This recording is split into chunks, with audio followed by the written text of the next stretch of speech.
जय हिंद मेरे प्यारे दोस्तों, भास्कर जॉब एकेडमी में आपका स्वागत है। मैं हूं अग्रवाल सर और आज हम पढ़ेंगे परसेंटेज का 4-5 क्वेश्चन जो कि आधारित होगा कल वाला थ्योरी पर।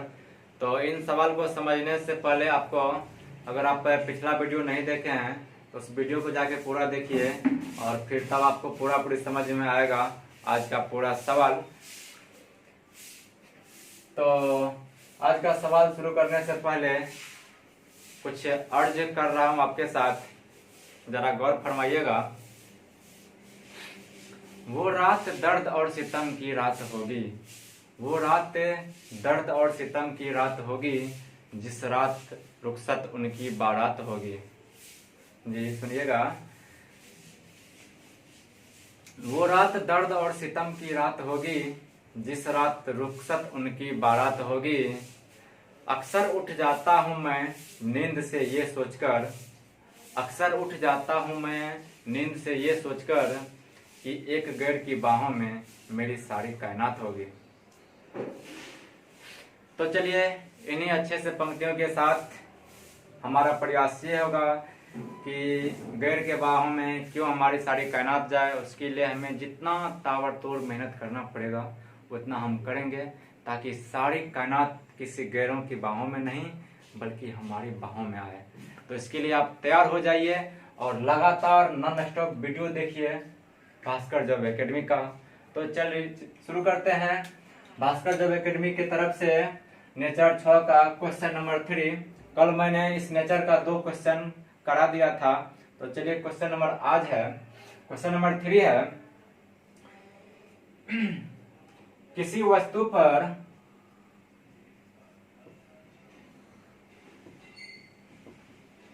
40% और 5% के 2 सतत बट्टे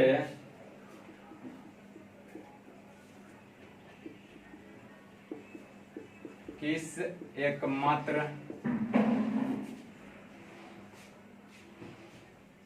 बट्टे के बराबर होगा। बहुत छोटा ही सवाल है, इसीलिए मैंने डायरेक्ट सवाल लिख दिया। जो भी सवाल बड़ा आएगा उसको मैं वीडियो को पॉज करके पहले सवाल लिख दूंगा, उतना सारा वीडियो मैं काट दूंगा फिर दूंगा, लेकिन सिंपल सा था इसलिए मैंने लिख दिया है, तो चिंता नहीं करना है।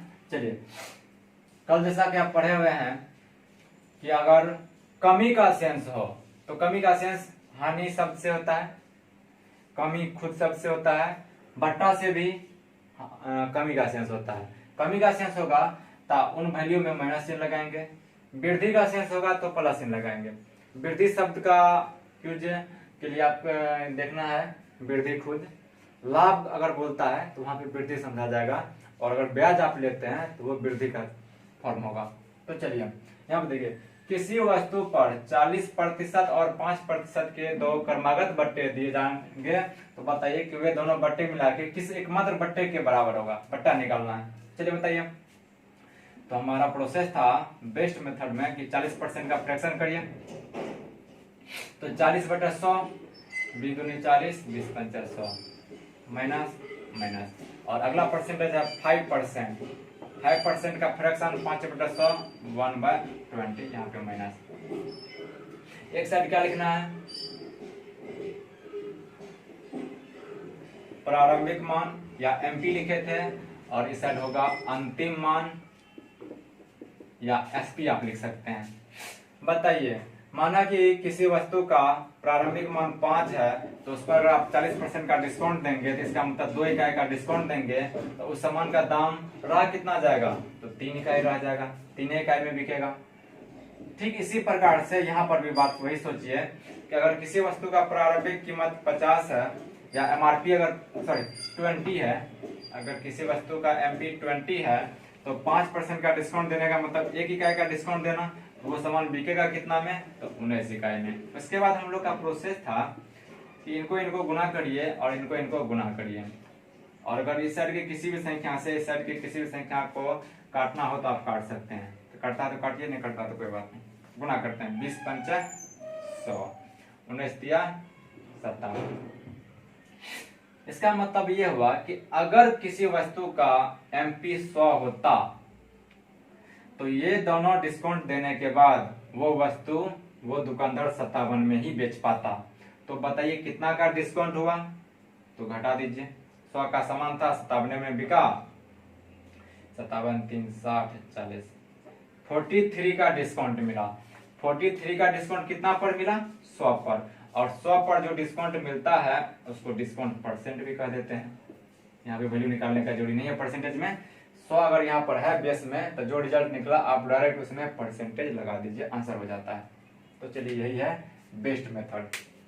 चलिए तो अगला क्वेश्चन, क्वेश्चन नंबर 4 आपके बोर्ड पर है।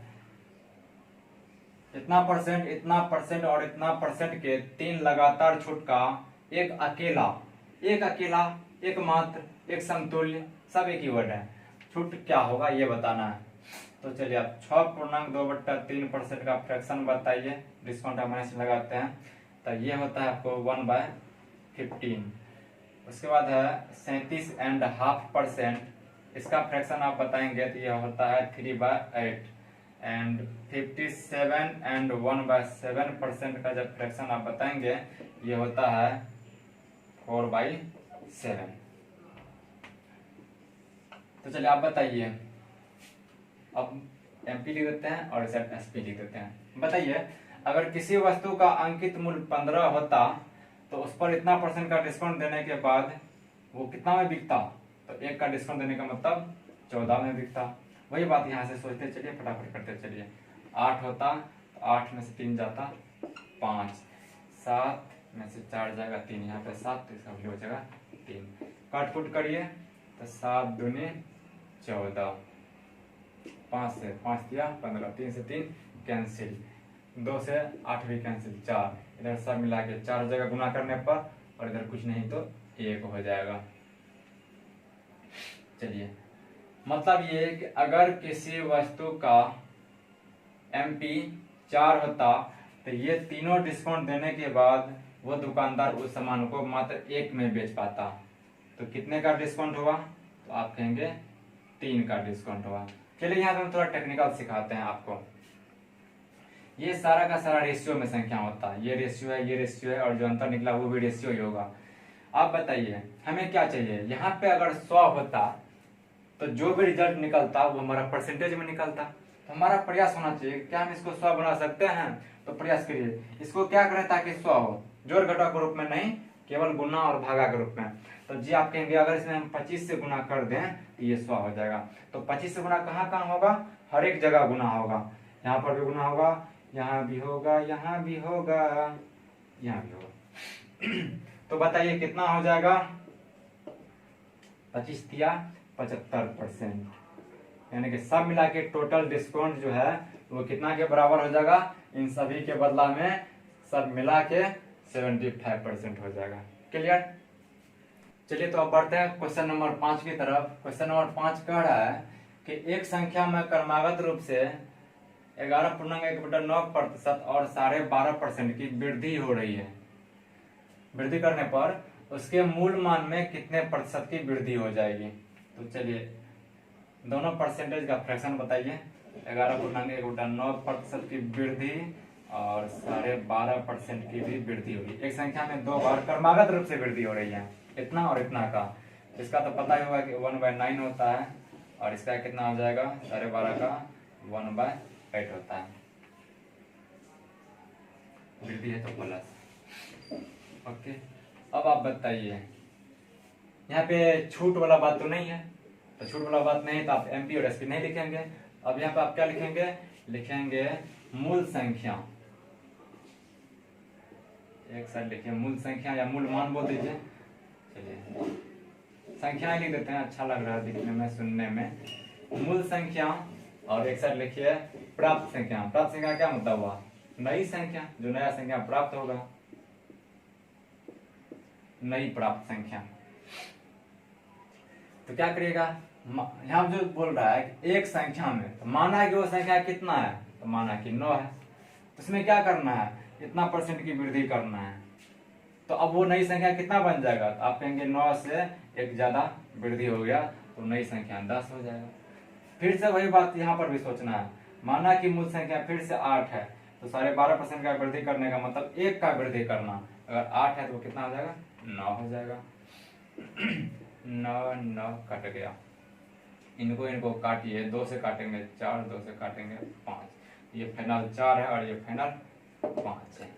तो बताइए मूल संख्या 4 है, तो ये दोनों परसेंट का वृद्धि करने के बाद उस संख्या का वैल्यू कितना बन के तैयार होगा, तो 5। तो कितना का वृद्धि हुआ, 1 का। वही 4 में 1 का वृद्धि, तो 1 में कितना, 100 में कितना। तो चलिए 4 को 100 बनाने के लिए क्या करेंगे, 25 से गुना। तो यहाँ पर भी 25 से गुना, हम यहाँ पर नहीं करते हैं क्योंकि यहाँ का जोड़ी भी नहीं था। चलिए कर दिए। तो कितना हो गया आपको, 1 × 25 = 25% आंसर। चलिए अगला क्वेश्चन की तरफ बढ़ते हैं। क्वेश्चन नंबर 6 बोल रहा है कि एक संख्या में 20% की वृद्धि करने पर प्राप्त संख्या में, वृद्धि करने पर जो संख्या प्राप्त होगा उसमें 37.5% की कमी अगर कर दी जाए तो इससे प्रारंभिक मान में कितने प्रतिशत की कमी या वृद्धि होगी, ये बताना है। तो आपको सवाल जब आप पढ़ेंगे तो ऐसा लगेगा कि इसमें कहीं भी क्रमागत शब्द का यूज नहीं किया है, लेकिन क्रमागत का जो डेफिनेशन था आप वो देखेंगे तो बिल्कुल बेसिक डेफिनेशन को ये फॉलो कर रहा है। क्रमागत का प्रोसेस क्या होता है, तो आप कहेंगे कि पहला कोई काम करने के बाद जो नया रिजल्ट बनता है उस नया रिजल्ट पर अगर अगला कोई क्रिया किया जाए तो इसी प्रोसेस को कहते हैं क्रमागत। तो आप देखिए सवाल को अच्छा से पढ़िए, तो बिल्कुल जो उसका ओरिजिनल परिभाषा है, डेफिनेशन है, उसी के आधार पर चला है। एक संख्या में 20% का वृद्धि किया और उसके बाद जो संख्या प्राप्त हुआ है उस संख्या में 37.5% का वृद्धि किया, तो बिल्कुल ही ये वही सवाल है। तो चलिए हल करते हैं इसे। 20% वृद्धि का क्या मतलब हुआ, 1/5 और 37.5%, 37.5 का मतलब वही 37.2, ये कमी है 3/8। तो अब बताइए, एक साइड प्रारंभिक संख्या और एक साइड अंतिम संख्या, नया लिख देते हैं, नया संख्या। 20% का वृद्धि करने का मतलब माना कि प्रारंभिक संख्या 5 है तो नया संख्या कितना हो जाएगा, 6 हो जाएगा। माना कि प्रारंभिक संख्या 8 है तो नया संख्या कितना हो जाएगा, तो 3 यहाँ पे कम जाएगा तब 5 हो जाएगा। हल करिए, 5 से 5 कैंसिल, यहाँ पे 2 से काटिए, 4 3, ये 4 और ये 3 अनुपात है। बताइए इसका मतलब क्या हुआ, इसका मतलब हुआ कि अगर कोई प्रारंभिक संख्या 4 था, मान लेते अगर 4 था, तो एक बार उसको 20% बढ़ा दीजिए और जो नया रिजल्ट प्राप्त हुआ उसको फिर से 37.5% घटा दीजिए, तो जो वैल्यू निकल के आएगा वो दोनों हल करने के बाद 3 बनेगा। इसका मतलब क्या हो रहा है, ओवरऑल दोनों मिला के तो कमी हो रहा है। कितना का कमी हो रहा है, 1 का। कितना पर 1 का, तो 4 पर। 4 पर 1 का कमी, इसलिए 100 पर कितना, क्योंकि परसेंटेज में रिजल्ट निकालना है। तो 4 को 100 बनाने के लिए क्या करेंगे, 25 से गुना। तो गुना कैसे, यहाँ भी और यहाँ भी। तो टोटल कमी कितना हो गया, तब 25% का। 25% का क्या हुआ, कमी की वृद्धि, माइनस चिन्ह का मतलब हो गया कमी।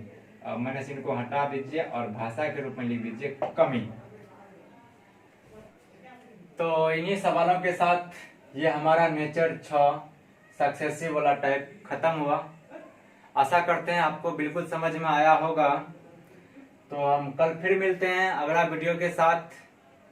अगला वीडियो भी काफी मजेदार होगा और वैसे भी पूरा परसेंटेज मजेदार है।